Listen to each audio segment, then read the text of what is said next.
Hey, are you in Calgary, Alberta? If you are, Besides Calgary, a not-for-profit grassroots organization for information security professionals, hackers, coders, students, and the broader tech community, is holding an in-person event on May 1st and 2nd at the Bow Valley College. They've got workshops, community groups, cyber capture the flag, and a diverse lineup of speakers attracting hundreds of attendees. I'll put a link in the show notes, but you can just Google Besides Calgary. Letter B, SIDES, Calgary. I'm glad to give a shout out. Calgary is one of my favorite places. And now, back to our regularly scheduled programming. Critical flaws in a popular compression utility negate system defenses. Microsoft patches critical zero-day exploits, but not in Windows 10. WhatsApp users are urged to update due to security flaws, and Happy Identity Management Day. This is Cybersecurity Today. I'm your host, Jim Love. Security researchers are warning all Windows users to update WinRAR immediately after discovering two serious flaws that hackers may be exploiting in the wild. WinRAR is one of the most widely used tools for compressing and extracting files, with over 500 million users worldwide. But older versions before 6.23 contain bugs that can let attackers run malware on your computer just by getting you to open a malicious archive. One of the bugs, CVE 2023-40477, involves a memory issue that lets hackers sneak past system defenses when a specially crafted recovery volume is opened. The other, CVE 2023-38831, is also dangerous.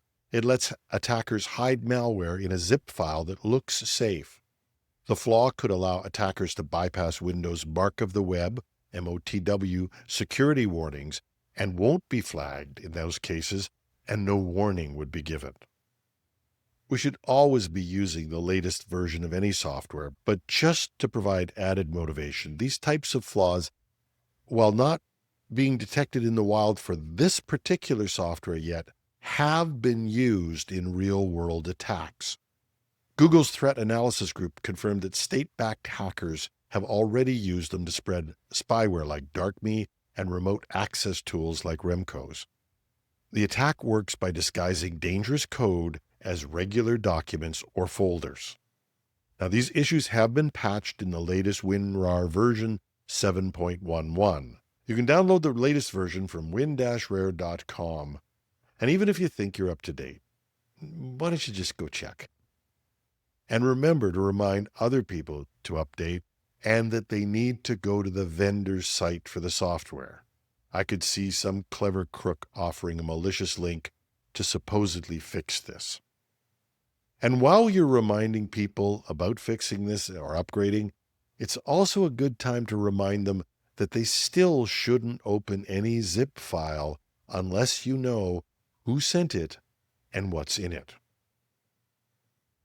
Microsoft has released a security update addressing a high-severity zero-day vulnerability in the Windows Common Log File System, CLFS, that was actively exploited by the ransom EXX ransomware group. It was tracked as CVE 2025-29824. This use-after-free flaw allowed local attackers with low privileges to gain system-level access without user interaction. The vulnerability should have been patched during the last Patch Tuesday, with updates available for most affected Windows versions. However, and this might be important to you, patches for Windows 10 x64 and 32-bit systems are still pending and will be released as soon as possible. Now, this might be a part of a new trend of slower responses to key vulnerabilities in Windows 10. Just another nudge for Microsoft to upgrade, but keep an eye open for this. The Ransom EXX group exploited this flaw to target organizations across various sectors, including IT and real estate in the United States, the financial sector in Venezuela, a Spanish software company, and the retail sector in Saudi Arabia. The attackers deployed the Pipe Magic backdoor malware to facilitate the execution of ransomware payloads on compromised systems. A critical security vulnerability identified as CVE 2025-30401 has been discovered in WhatsApp's Windows desktop application. This flaw could allow attackers to disguise malicious files as harmless attachments, potentially leading to unauthorized code execution on users' systems. The issue arises from a mismatch in how WhatsApp for Windows handles file attachments. Specifically, the application displays incoming attachments based on their MIME type, a descriptor indicating the file's content type. However, when opening these attachments, WhatsApp relies on the file extension to determine the appropriate program to execute. This discrepancy allows an attacker to craft a file that appears to be benign, but is in fact an executable file. If the user opens such a file within WhatsApp, it could lead to execution of malicious code without user knowledge. This vulnerability affects all versions of WhatsApp for Windows prior to 2.2450. Users are strongly advised to update their application to version 2.2450.6 or later to mitigate the risk.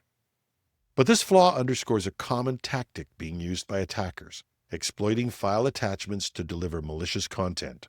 Nico Chiraviglio, chief scientist at Zempirium, a mobile security solutions provider, stated, "Attachments remain one of the most common vectors for delivering malicious content. Just another reason to educate users about the risks associated with unsolicited file attachments and, of course, if they have to use these applications, keeping them up to date."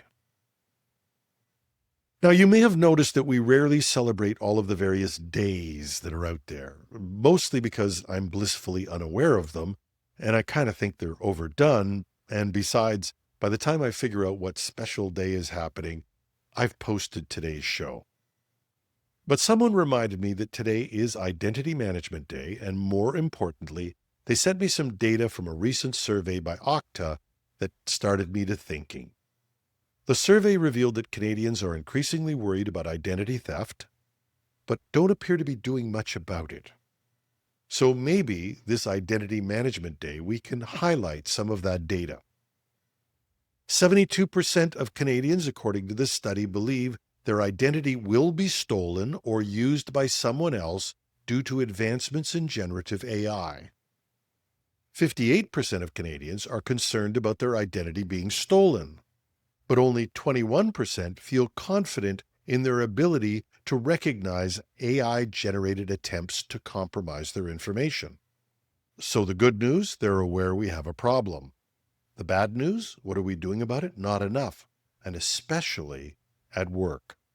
Only 5% of Canadians appeared to be concerned about their work credentials and email, leaving organizations exposed.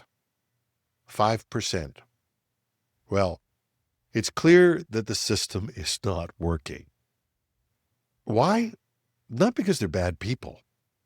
68% of Canadians feel overwhelmed by the sheer volume of online accounts they have.